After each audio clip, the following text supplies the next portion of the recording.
Welcome to this 8A Stars 3 Listen and Learn session. This is our first session and it is being recorded on December 1st, 2022. My name is Herman Lyons and I'm a member of the 8A Stars 3 team. Joining me for today's Listen and Learn session is Kyle Gann, Chief Operating Officer, and Bob Burnett, Senior Vice President of Business Development at OneZero Solutions. OneZero Solutions is an 8A Stars 3 industry partner that has received task order awards against their 8A Stars 3 GWAC. 8A Stars 3 industry partners. I'm pretty certain that Kyle and Bob won't be sharing any of their secret sauce, but I think that you'll find value in hearing how they approach capture management. Kyle and Bob, on behalf of the 8A Stars 3 team, I'd like to thank you for agreeing to this collaboration and helping fellow 8A Stars 3 industry partners achieve success. But before we get started, can you tell us a little bit about OneZero Solutions and the role that you play within the organization? Sure thing, Herman. This is Bob. So before I do that, I just want to, I can't speak for Kyle, but I think he'll probably echo what I'm about to say. Just our gratitude to you for the willingness to collaborate, have this discussion, give us a chance to, to share some of our thoughts and ideas, and also to do what we can to elevate our colleagues in industry. So that's the first place I'd like to start. So as far as OneZero goes, so we are a single entity, 8A. We're not part of a joint venture in terms of our Stars 3 contract. We're also a service-disabled veteran-owned small business. So just want to throw that in there. We're about 6 years old as a company. Currently somewhere close to around 100 FTE in terms of employees. Current core capabilities really center around cyber strategic planning and operational support, data analytics, enterprise IT, DevOps, and information assurance. A core customer base is Department of State, National Guard Bureau, a few components of DHS, primarily Coast Guard, FEMA, CISA, and then we also support the Defense Intelligence Agency. Our 8A is, we have a lot of runtime on the 8A program. Our current expiration would be 2030, so lots of runtime there. We're also ISO certified, currently supporting about 20 task orders. And we also have both the CMMI Dev and Services certifications. As far as my background goes, I've been with OneZero. I'm still the new guy over here. I came over here in the spring of 2022 after working at another small business for about 15 and a half years. So I've been doing this government contracting thing now for getting close to 17 years total, supporting programs within DHS, DOD, Department of State, both on the programmatic side as well as the business development side. And that's it for me. I'll turn it over to Kyle. Yeah, thank you, Bob. I have a very similar timeline within industry as Bob. About 17 years now. I started at OneZero 2 years ago. I am a former Coast Guard officer, and when I separated from service, I went to work for an Alaska Native corporation for about 5 years. Got my feet wet in the small business, GovCon space, and then as well as the 8A program there. And then for 10 years, I worked for an SDVOSB, an 8A company that was Native American owned, but not within that ANC model. So, very different model in the 8A program between that ANC and then my next company. We were a very successful, company at that SDVOSB during that 10-year period, really branched out significantly within DHS.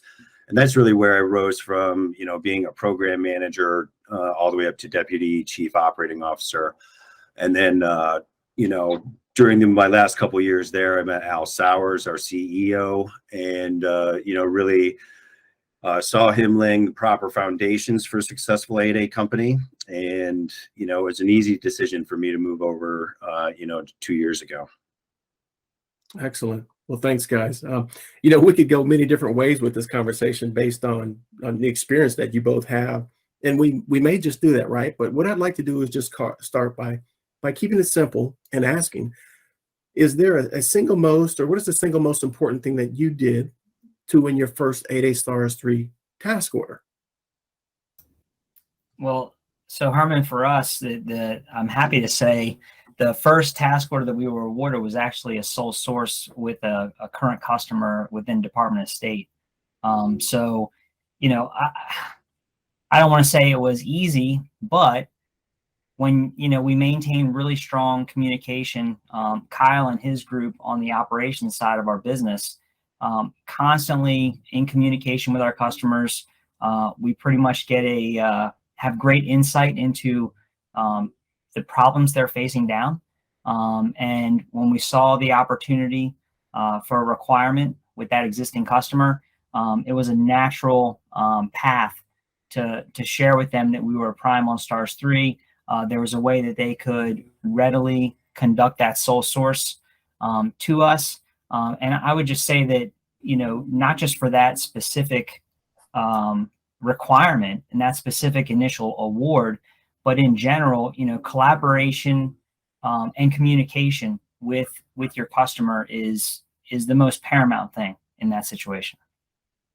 Yeah, it's definitely a key to bringing work to Stars 3 is through that organic business growth model, where if you have an existing customer, you really let everybody know, throughout that organization that you are a Stars 3 holder and provide them information, on that vehicle.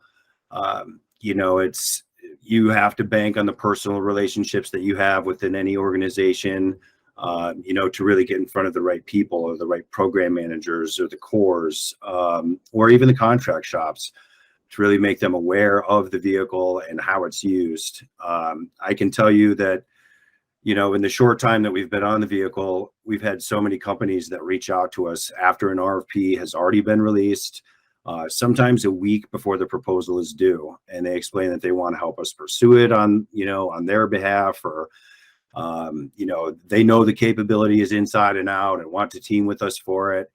That's already a warning sign, right? It takes, sometimes several months of capture management, personal connections, to really win over a client. And so, a lot of companies that play that, quote, whack-a-mole, unquote, sort of approach to the vehicle, they're not going to have as much success. It is based on, continuous discussions with the customer. And then sometimes when you get on the phone with these companies who do tell you that they know the customer, you find out that they have zero connections or interactions, with the right people to win that work. Their work may be somewhere else in the organization. So it's just not the best way to win work. You've really got to do your homework and research on the capture side to get your wins on this vehicle. Cool. Yeah, I would, if I could just piggyback on that, Kyle's 100% right. It's very, very rare for something to just fall into your lap. That typically does not happen. At least that's been my experience. If you're working hard and you're already focused on opportunities that are within your swim lane, with relationships you already have, and you are conducting that capture, it takes time.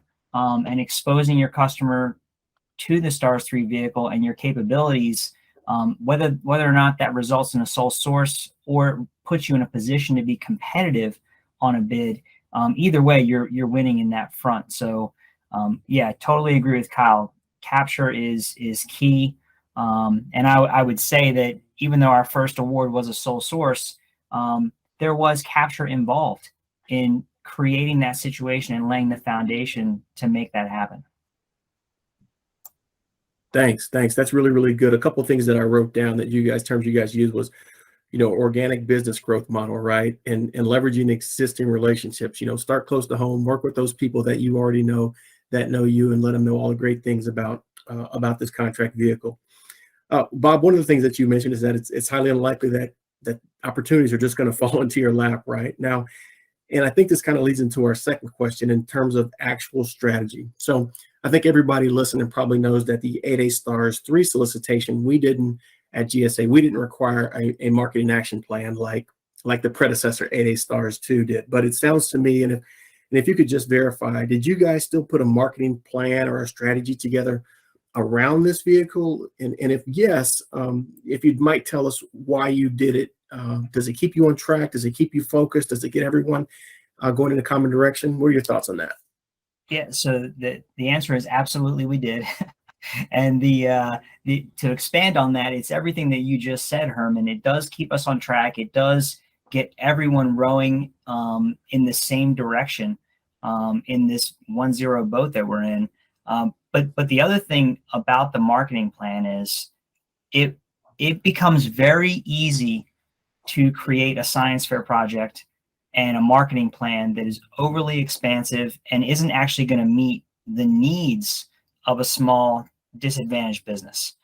So for us, the first thing that we did was the obvious things. You create a Stars 3 focused marketing slick, so you can get all your information in one place. It's stored, readily available for Kyle, myself, anybody else in the company that wants to expose a customer to it. So we have standard kind of documentation to work from. We updated our website. This is all basic stuff. And then we, of course, embedded the Stars 3 contract information in our more overarching capability slicks and capability presentations. So that way we have it at the ready to expose to customers, whether existing or target customers. So that was kind of the first step. The next thing was, and for us at OneZero, we had an existing customer base. So clearly, it's just smart to start with where you are, the pond you're already fishing in, where you're catching fish. Just keep fishing in that pond to start out. So for us, it's targeting that smaller group, exposing them to the vehicle, refreshing their memory about OneZero capabilities, some of the features and benefits of the Stars 3 contract, and exposing them to it. The other thing that's nice about having that material at the ready is when you do want to respond to RFIs or participate in market research or attend industry events, you have all that material at the ready to leverage it. So while that's right, once again, there's going to be a theme probably during this discussion, and it's the theme of capture. A lot of what I just talked about is really part of good capture, but it's also part of a good marketing plan. All this stuff kind of starts to bleed together. But I think the big takeaway, the big foot stomp here is we limited it to existing customers first. That's also a great proving ground to get some feedback from those customers. And then from there, it's not mass marketing. It's really intentional direct engagement from a person-to-person level. Kyle?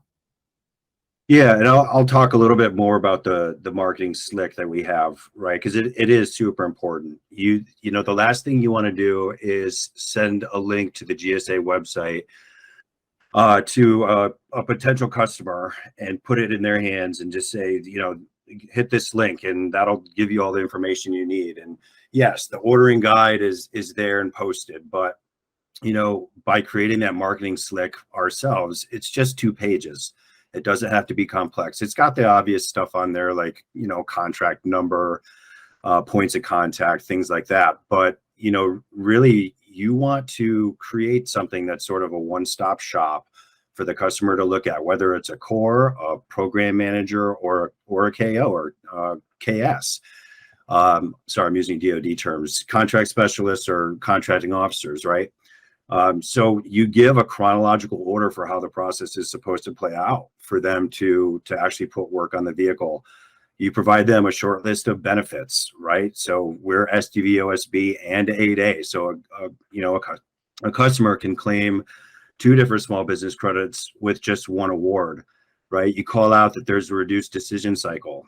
How long does it take from start to finish for a contracting officer to actually award on the vehicle? And it's amazingly short, right? So you call those things out, to really make it appealing to them.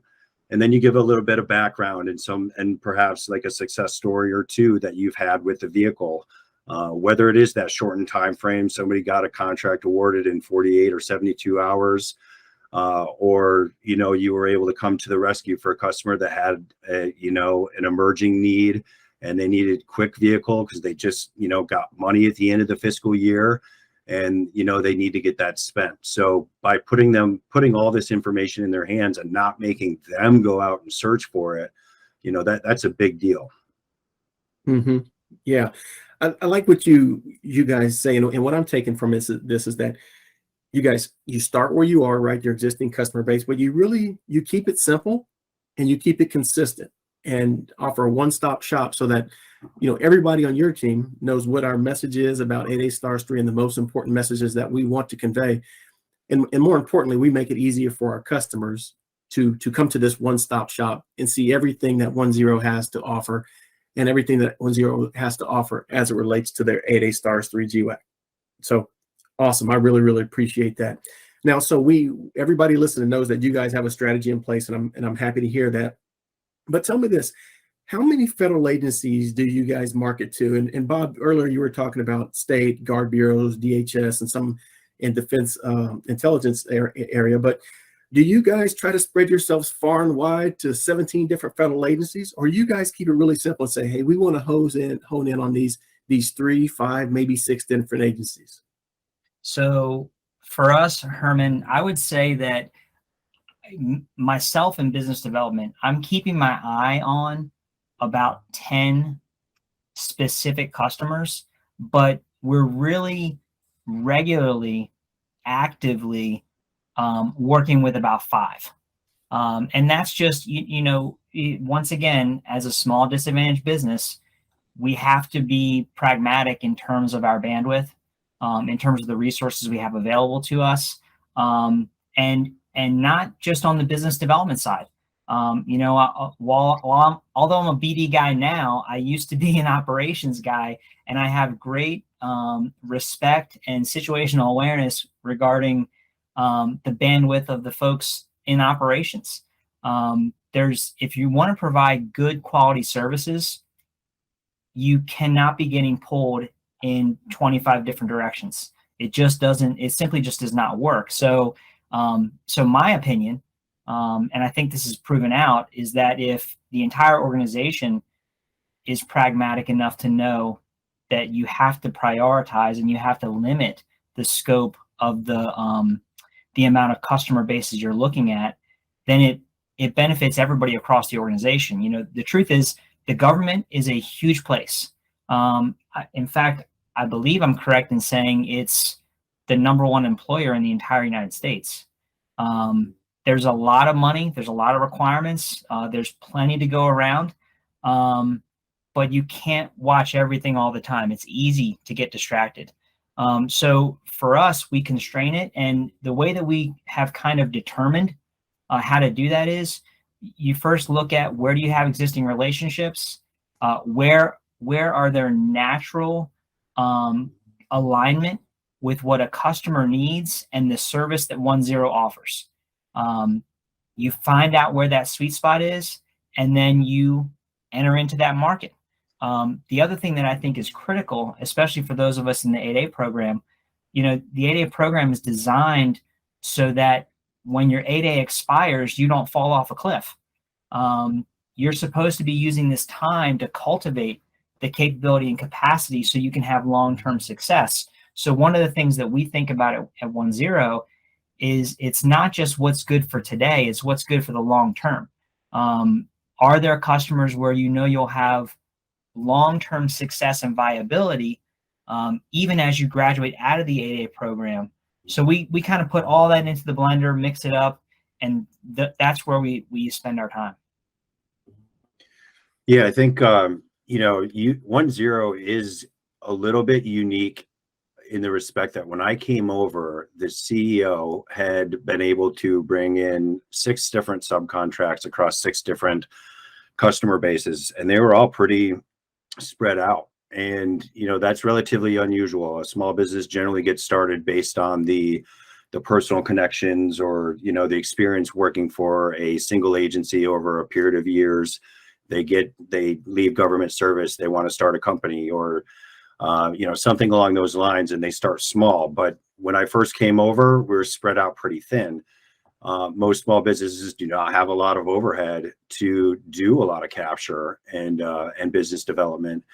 And then we brought Bob on, and he came from a similar DHS oriented background that I did, a little bit of DoD, and Bob and I very quickly were able to sort of close the aperture a little bit more in order to make us more effective across a smaller number of customers.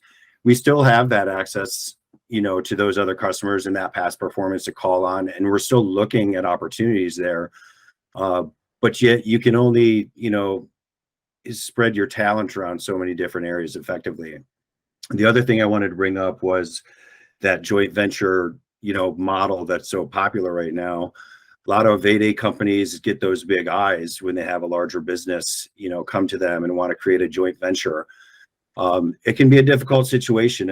At my previous company, we had, we were an experienced 8A, successful 8A company, and then we graduated and we created 2 joint ventures to keep playing in some of those markets.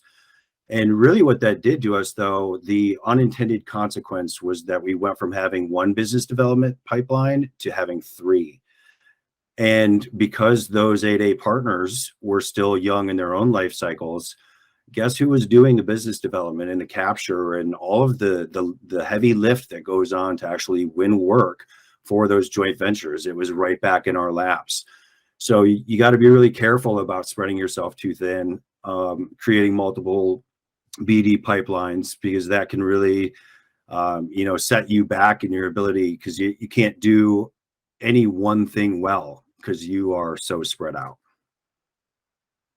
Thanks, guys. I appreciate that perspective. Probably over the past decade with the 8A Stars, well, I'll just call it the 8A Stars program, our most successful industry partners have said exactly what you guys are saying, right? They say, Herman, it's easy to chase every shiny object, especially as 8A companies, because we think we can do everything, and we think that having this 8A status is going to make this really, really easy for the customer. When in fact, after 6 months of chasing everything, you realize that you haven't really gotten good or dug into an agency to understand what their problems are, what their needs are, or align with them. So I appreciate you guys saying that. And Bob, I appreciate also that you saying, hey, we may only actively look at 5, or I may actively pursue 5, but I've got my eyes on others, so I can appreciate that. So we're hearing consistency that there's a target market, right? There's not a just throw anything against the wall and see what sticks, but hey, we know what we want to do and who we want to do it with, and we don't want to get distracted. And then also something that we haven't talked a lot about within the STARS program is in terms of delivery, right? You may have a bang up marketing team, and you guys can market yourself far and wide, but we still have to deliver for the customers, right? Which is probably the most important thing. So I appreciate that, guys.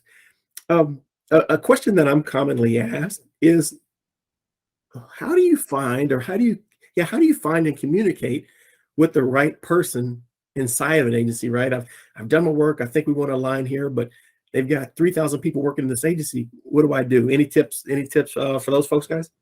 Well, the first thing I'll say is I feel your pain. It's a reality. I mean, this truthfully is one of the hardest things, because especially as a small business, you may not have, and it kind of goes to something Kyle mentioned earlier about overhead and expenses. Everyone might not have access to GovWin. They might not have a subscription to Bloomberg Government. You might have to do all of your research through sam.gov, or the FPDS system, or the DHS acquisition planning forecast system. There are lots of places out there where you can go do research, which ultimately is my answer. Bottom line up front, that's my answer to your question, Herman, is it just takes research. I just want to share with everyone that we recognize that that's not easy. You don't always know where to start. And trying to be responsive to sources sought, doing that research on sam.gov, maybe attending some industry events, being active on LinkedIn is another way that you can identify some of those folks. And then at that point, it's really just, you have to pick up the phone, you have to send an email, you have to walk up to them at an industry event. And also when you do that, there's an art and a science to that. It, how do I say this the right way? You need to also be offering value. It can't just be a gimme, gimme, gimme situation. It needs to be, hey, I'm curious about such and such. I'd like to learn more because I believe that I have a solution or a capability that may be of value to you. I'd love to have a conversation about it. And that's kind of that's the way that I would suggest. It's research, and then it's the willingness to have that conversation, and also have a conversation where you're offering value. And then beyond that, it kind of dovetails with what we just talked about understanding your bandwidth. Is one of the reasons why we constrain at OneZero the customer bases that we look at, the targets that we look at. Is at the end of the day, you can only manage so many relationships, and it's very difficult to cultivate a relationship if you're doing that with 50 to 60 different people across 25 different organizations. It gets very difficult very fast. So yeah, my recommendation is research. If and when you do gain access to some of those other tools like GovWin and Bloomberg, or if you are part of a joint venture and your mentor will help you to gain access to some of that information, that's another way to leverage it. So Kyle, do you have anything else to add? Yeah, definitely using your primes as a subcontractor to help make connections is super important. Anytime you can get your foot in the door as a subcontractor is obviously very key to creating those personal connections. On the GovWin side, the industry has changed a lot with some of these tools, right? It used to be much more cloak and dagger when you had specific pieces of information about an opportunity or a customer. That information was like gold, and you did everything you could to keep it out of the hands of other companies. And then with the advent of these tools, everybody's so essentially rolling around with the same information for the most part, at least at the high level. And even at a smaller scale too, just because there is so much information that's published now. So as an ops guy, I'm always going to tell you really want to try and focus in on not the contracting officers and specialists, because they're hit up 24/7 because of what's posted on GovWin. You really need to focus on the government program managers and technical leads.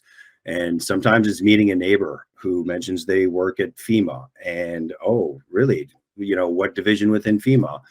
And, or being out, at events, and you overhear somebody say they're working for a particular customer. And that's really where you have to be willing to step up, shake some hands, introduce yourself, introduce your company, and try and create that relationship. And then once you start meeting them for, an after work beer or a morning coffee, those are the relationships that really start to bear fruit over time. I like it. Awesome.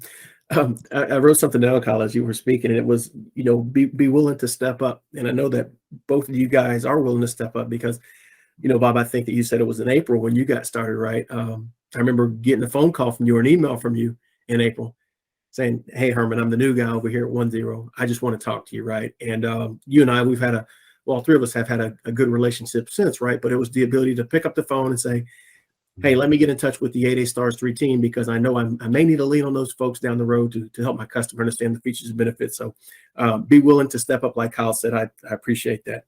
One thing also is the R word, right? The key to success in this game, relationships. And how do you develop relationships? Well, as Bob said, it's more of an art rather than a science. But Bob, I really liked what you said about adding value, right? It's easy to go up to someone and introduce yourself and what you do in your company, but it's something else for them to walk away from the conversation saying, wow, they really understand that maybe not the needs of the organization, but I understand what they could help bring to my agency and help us accomplish our IT mission.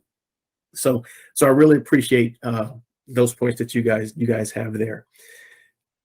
Now, and I imagine that it's a mixed bag, right? It could be phone calls, it could be constant contact campaigns, it could be working with the OSBU office.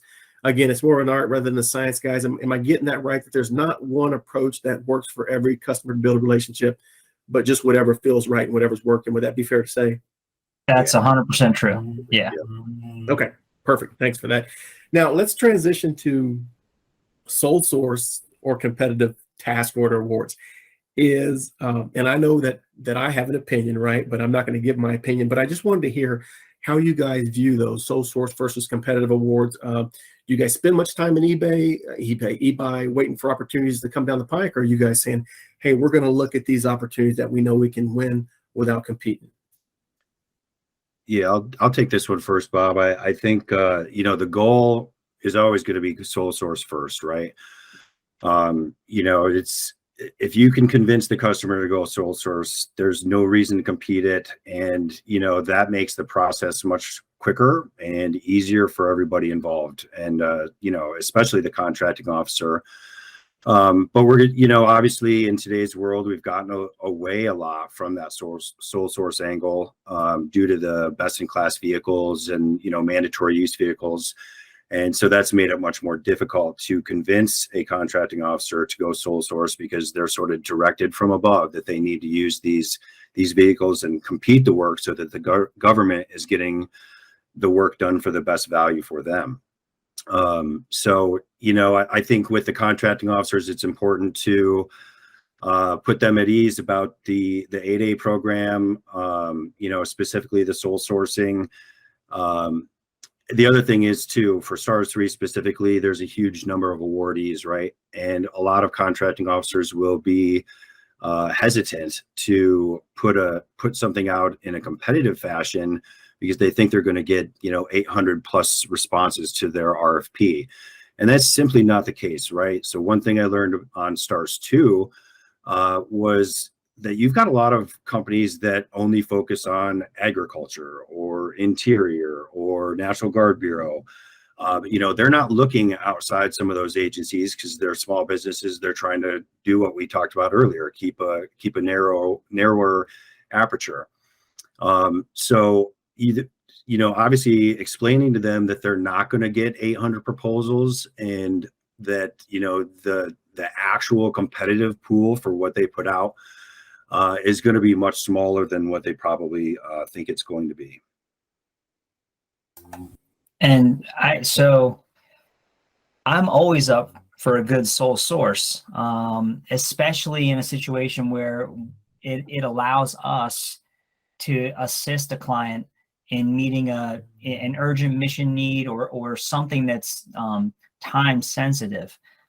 With that said, I'm highly competitive by nature, as is Kyle, and always up for a good competition. And the other thing that I would say along those lines is, and I think I might have mentioned this previously, is the intent of the 8A program is to assist small disadvantaged businesses in being able to be successful beyond the 8A program.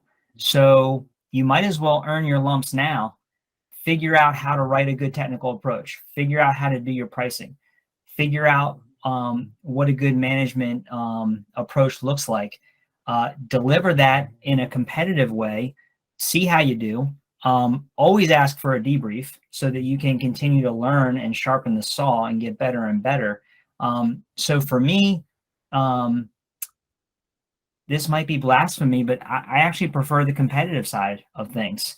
Now, with that said, and I think this is true, this is certainly true at OneZero, because Kyle and myself and the operations and the business development is so linked at OneZero, we can constantly keep our eyes on opportunities for sole sourcing with existing customers and also opportunities to compete either for work with existing customers or work with new customers. So I think you can have the best of both worlds.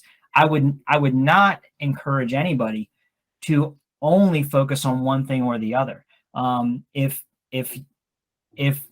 your approach is simply to bank on sole sources, if you're not an ANC, you're limiting the total contract value to $4.5 million. That's the first thing. The second thing is you're missing opportunity to increase your capability and capacity while you're in this nice little container called 8A. I think right now is a great time it's a great environment to get better so that you can be successful for the long term. Yeah, the only other thing I would throw into is on pricing, right? So if you're going to compete and you don't have much experience with pricing, don't try and do it yourself, right? Hire a third party for that. Lean on a prime contractor, or mentor company that you have, to help you with that, because pricing is both an art and a science, and it is extremely important in today's competitive environment that you hit the mark there. So if you're less experienced with the pricing, not 100% sure, how to do your buildups, or you get overwhelmed with a spreadsheet that comes from the government, I would say don't waste that valuable time. Hire somebody else or bring somebody else in to help you do it. Gotcha. I really like that perspective that you guys have given. 9 times out of 10, our industry partners say sole source all day, but I really like the perspective of that. Hey, you're in this 8A developmental program, right? And part of developing is taking your lumps, I think, as you said, right, Bob? And let's prepare for the transition out of this program. So I appreciate that perspective, and Kyle, the suggestion that people could use, right? Pricing is tough, right? Don't go it alone. If you don't know what you're doing, get some help. So appreciate that. As we kind of wrap up, tell me what you guys think about sole sources. I hear a lot, because typically people will see sole source notifications coming through eBuy, but how much attention do you guys pay to sole sources? Is it an example of if one comes through and you might spend a couple hours and you reply to it and get off your plate and don't worry about it anymore, or do you guys really dive into them and do some really follow up around those? And is that, Herman, are you talking about sources sought? I'm sorry, I did say sole source, didn't I? Thanks for correcting me, Bob. Yes, No, sources sought. Yeah, I got my 2 S's confused, right? So yeah, yes. no, right on. No, the source. Well, hey, I much prefer sole sources over sources sought. I will tell you that. But as far as sources sought go, market research, kind of like what some of the things Kyle mentioned about the advent of GovWin and some of these other tools, the game of government contracting has continued to evolve, and I think market research is a key piece to that. At this point, market research is part and parcel to almost 100% of acquisitions that you see. So it's something that you have to kind of accept. But what I would say is this, especially as a prime on Stars 3, as an 8A in general, with the volume of opportunities that you could pursue, the volume of sources sought and market research requests that are out there, you could hire an army of people and do nothing but respond to sources sought. And that's not the best way to spend your next dollar. For us, we do respond to market research. However, we only do it for deals where we know we're going to invest the resources to conduct capture. And right out of the gate, that immediately constrains the volume of sources sought that we respond to. If we see something that is in a market that we currently are not, it's not one of those 5 to 10 markets that we're looking at, well, then there needs to be something very, very compelling in that sources sought that would even make me give it a second look. And then even if I do give it that second look, then at that point, I'll run something by Kyle, or I'll run something by one of the folks on Kyle's team, or I'll run something by our CTO and say, hey, what do you think about this? Is this something that that you agree that we should spend some time on? So we have a very collaborative environment here at OneZero, and I think that's made a huge help for us. But at any rate, what I would say is sources soughts are important. They're oftentimes the gateway to get you in touch with a decision maker within that customer base. But if you're not willing to invest the resources to run capture on that requirement, then I would question the reason to even respond to the sources sought. Yeah, I definitely agree. I think you need to be really dialed into briefing your capabilities properly, and trying to distinguish your response from somebody else. So if you're going to respond and say, in the cybersecurity world, and it's an RFI, or sources sought, and your response is, we can do the NIST too, or we can do the NIST better than you, that's not going to cut it, right? You need to be able to, brief your capabilities well, provide some innovation, but I'll tell you, a good capture plan, and a relationship with the customer beats a sources sought response 100% of the time, especially if you can use those keywords, those buzzwords that the customer is using, so that you can put those words into your response, so that those are going to catch the eye of the evaluators. Great. Awesome.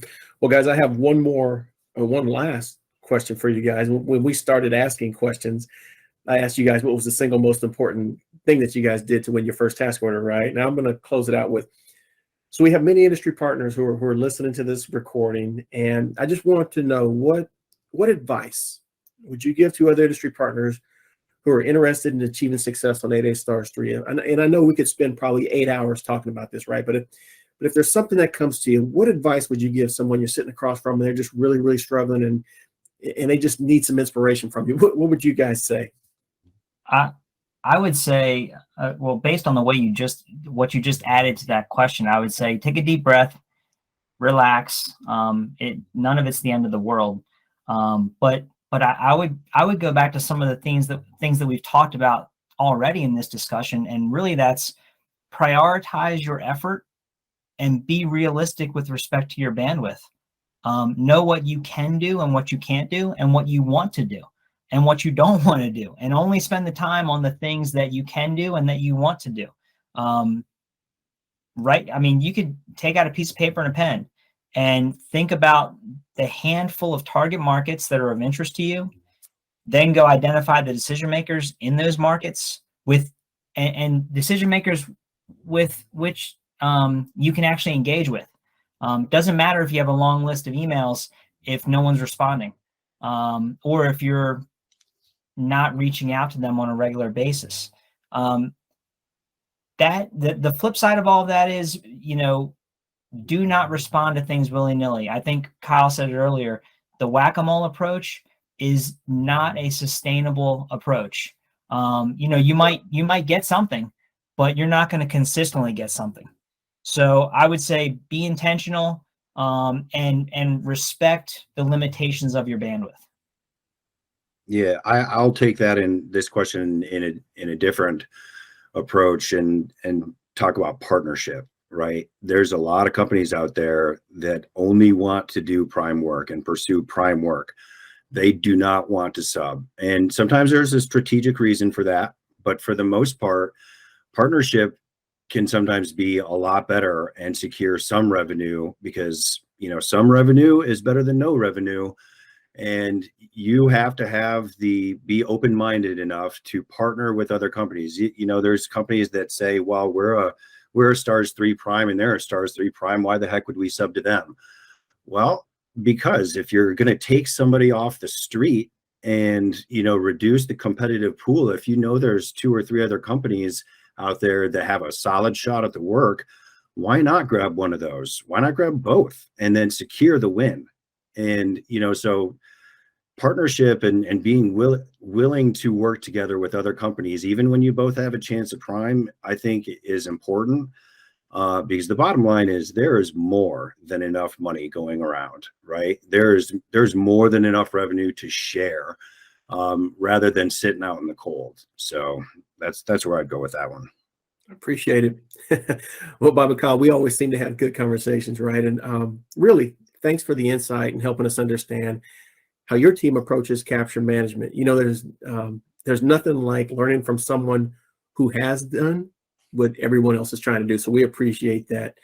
To the industry partners listening, we hope that you found this session useful and that you've identified a few things that you can incorporate into your capture management strategy. Remember to share this resource with everyone in your team who works with the 8A Stars 3 GWAC to increase your chances of success. And then the last thing I'll say is that, we want to know if you found this session useful. Most of you guys are going to be watching this session through the YouTube browser. So give us a thumbs up at the bottom of that browser so that we know if we need to continue developing listen and learn trainings and resources like this. Bob, Kyle, I appreciate all of the perspective, the candor, and just letting everybody know your perspective without sugarcoating anything. This has been a great recording, and we look forward to continuing this series. With that being said, guys, this concludes today's 8A Stars 3 Listen and Learn. Thank you, Thanks, Herman. Herman.